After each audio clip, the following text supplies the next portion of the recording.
If CapCut is showing error code 1007, don't worry, this is usually a rendering failure, and in this video I'm going to walk you through the fastest fixes step by step. By the end, you'll know how to turn off hardware encoding, change export settings, clear cache, check your storage, and fix any broken clips in your timeline. If this video helps, make sure to hit like and subscribe for more quick CapCut tutorials, and let's get straight into it. First, open CapCut and go to the menu. From there, click Settings.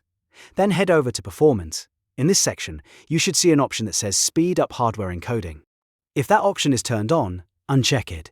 This is one of the most common reasons CapCut throws error 1007 during export, because hardware acceleration can sometimes cause rendering conflicts depending on your device, your graphics driver, or the project itself. After unchecking it, click Save, then fully restart CapCut so the change can take effect.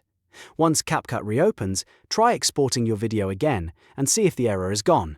If it still appears, the next thing to do is adjust your export settings. Click Export and look for the Codec option. If you're currently using H.264, switch it to HEVC if available. If you're already on HEVC, try switching back to H.264. Different projects behave differently, and changing the codec can often solve export failures instantly. While you're there, make sure the format is set to MP4. MP4 is usually the most stable option for CapCut exports and is widely supported across platforms. After making those changes, try exporting again and check whether the rendering issue has been fixed. If the error continues, go back into Menu, then Settings, then Performance again, and this time look for the Cache section.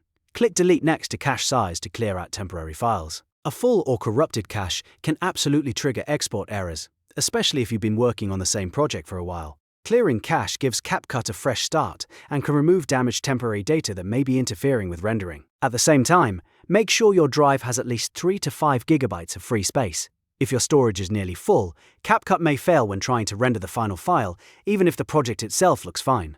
Free up space by deleting unused files, emptying the recycle bin, or moving large items to another drive. Then try the export once more. Now let's check for broken clips, because this is another very common cause of error 110007. Go through your timeline and look for red clips or any media that appears offline, missing, or disconnected.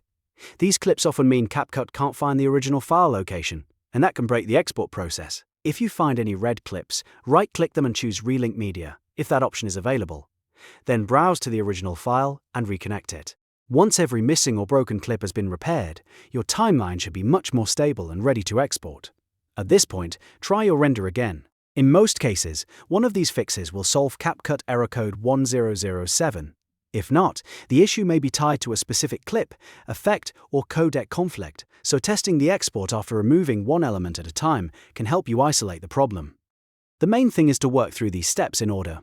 Turn off hardware encoding, adjust your export codec and format, clear cache, make sure you have enough free space, and relink any missing media. That combination solves the majority of rendering failures in CapCut.